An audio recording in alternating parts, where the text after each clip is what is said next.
Morning जी, good morning आप सभी को। कैसे हैं आप लोग? आई होप आप सब अच्छे होंगे और मैं भी ठीक हूँ। और घर की हालत अभी आप देखो कितनी भयंकर वाली हो रही है, क्योंकि ऑफिस जा चुके हैं और वंशी और कान्हा गए हैं नीचे खेलने मम्मी के पास। और मैंने कपड़े धोने लगा रखे हैं, आज सारा काम ऐसे ही फैला हुआ है। तो फटाफट से करते हैं काम स्टार्ट आज का। और मॉर्निंग में अभी देखो मौसम कैसा हो रहा है, आज धूप नहीं निकली है बिल्कुल भी।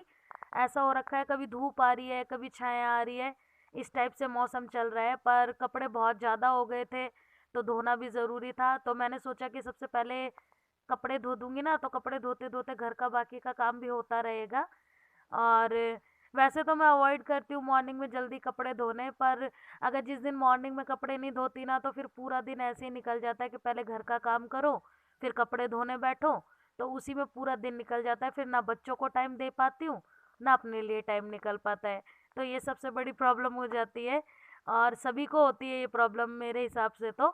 और अगर मॉर्निंग में कपड़े लगाओ तो सारा काम फिर ऐसे फैलता है ना कि आपको मशीन की तरह लगना पड़ता है सुबह उठते ही, कि ये भी करना है वो भी करना है सब। तो बस मैं फटाफट यहाँ पे अपने एक बार के कपड़े जो मैंने निकाल लिए मशीन से वो ड्रायर होने के लिए डाल दूंगी। और बाकी का काम फिर साथ साथ निपटाती रहूंगी अंदर जाके। और कानू अभी नीचे गया है तो बस मुझे लग रहा है कि अब फटाफट से जितनी जल्दी हो सके मैं काम कर लूँ, मशीन से भी तेजी से। तो बस वही रहता है मॉर्निंग के टाइम में, सभी का यही हाल है। और ठंडी में टाइम भी इतनी जल्दी जल्दी निकलता है ना कि पता ही नहीं चलता कि 11-12 तो कब बज गए। क्योंकि थोड़ा मॉर्निंग में सो के भी हम लोग अब उतना जल्दी नहीं उठ पाते हैं। पहले मैं 5 बजे उठती थी, अब 5:30-6 बजे तक उठती हूँ। तो फटाफट से अब मैं घर की भी क्लीनिंग कर लूँगी। और अंदर का कमरा भी पूरा फैला हुआ है और ये कपड़े देखो सारे कानू के सुखाने वाले हैं। और सोफे पे जो चीज़ें जहाँ जैसे ली थी वो वैसे ही पड़ी है, कानू के कपड़े कंघी क्रीम वगैरह सब। और ये सब कवर आज सोफे के मैंने धोने में डाल दिए हैं, क्योंकि गंदे भी बहुत हो रहे थे। और काफ़ी दिनों मतलब एक हफ्ता हो गया था चेंज किए हुए, एक हफ्ते से यही बिछे हुए थे। तो मैंने सोचा ये चेंज कर देती हूँ और धो देती हूँ इनको। तो वो निकाल दिए हैं। तो फटाफट से बस यहाँ पे अभी मैं कोई कवर नहीं लगाऊंगी, क्योंकि अभी धो देती हूँ। अभी मॉर्निंग का टाइम है तो थोड़ी जल्दी है, फिर आराम से अंदर से निकाल के इन पे कवर लगा दूंगी।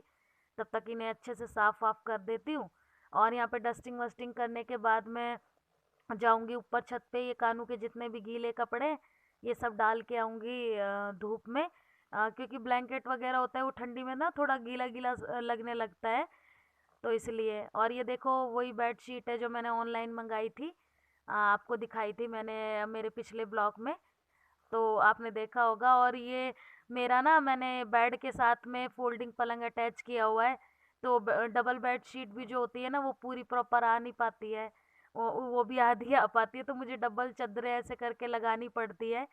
काफ़ी बार सोचते हैं एक बेड और ले ले, या फिर मेरा मन होता है मैं बोलती हूँ कि नहीं ये बेड निकाल दो और डबल बेड ले लो। अब देखते हैं, अभी सलाह तो काफ़ी बन रही है कि सिंगल बेड लें या डबल बेड लें। अगर डबल बेड ले लेते हैं तो फिर इस बेड को कहाँ रखेंगे, ये टेंशन है। क्योंकि बाहर वाले कमरे में सोफ़ा है और अगर बेड भी डाल देंगे तो फिर बच्चों के खेलने की जगह स्पेस बिल्कुल ख़त्म हो जाएगा। तो ऐसा घर मुझे अच्छा नहीं लगता, कंजेस्टेड सा अजीब सा। तो बस यही टेंशन चल रही है अभी। तो देखते हैं अभी फ्यूचर में क्या दिमाग में आता है, उसके बाद ही देखेंगे जो भी है।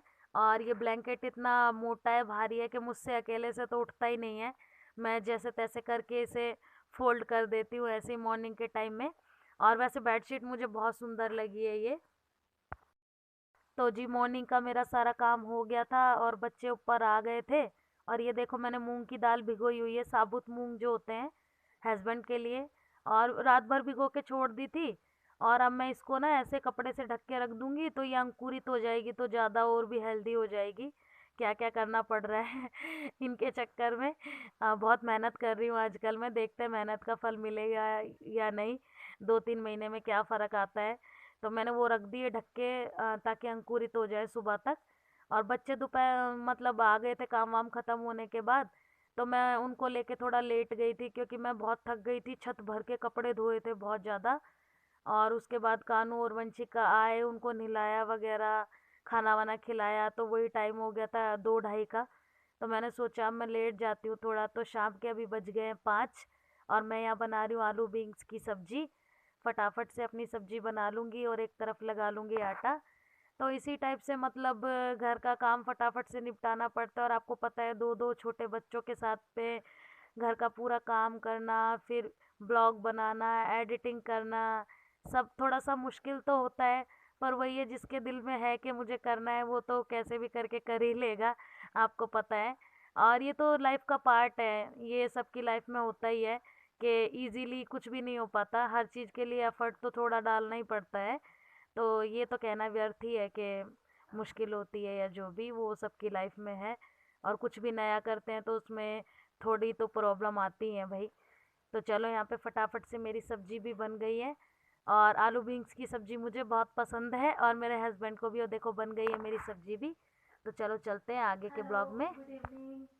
तो काम मेरा सारा हो गया है, सब्जी मेरी बन गई है, आपको पता है आलू बीन्स बनाई है मैंने।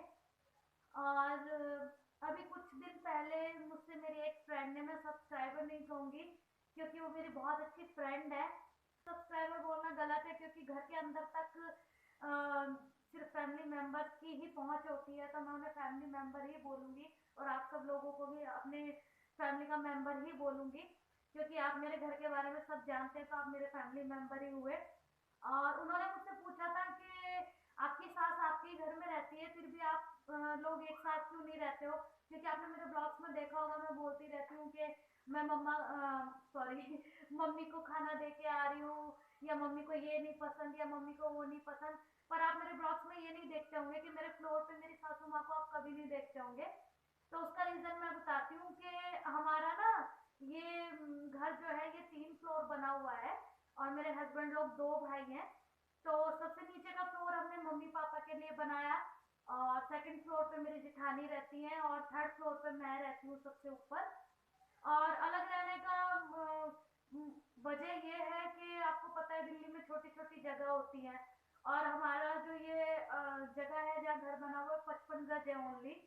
तो 55 गज में सिर्फ आपने देखे होंगे मेरे ब्लॉक के अंदर एक रूम है, और बाहर का ये एक हॉल है और किचन है, और बाहर छोटी सी बालकनी है, और उसी में वॉशरूम है।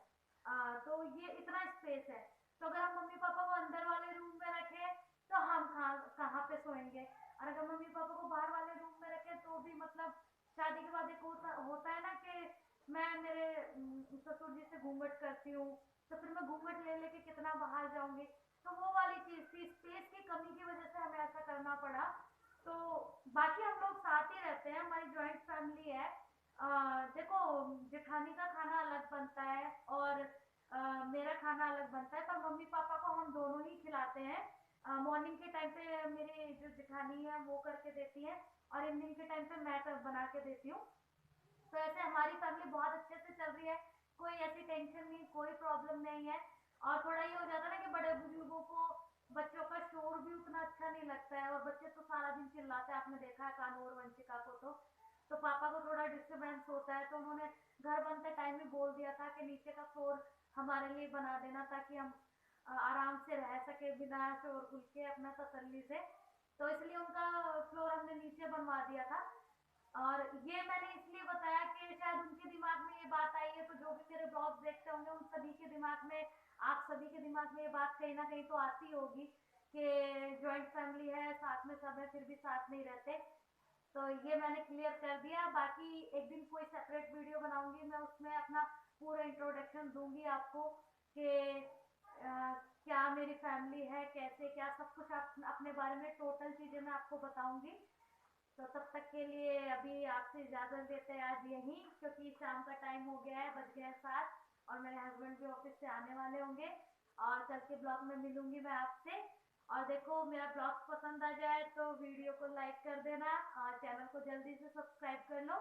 और मिलती हूँ आपसे कल के ब्लॉग में, तब तक के लिए अपना बहुत सारा ध्यान रखिए, सर्दी में बच के रहिए, ठीक है। तो मिलते हैं कल के ब्लॉग में, बाय बाय।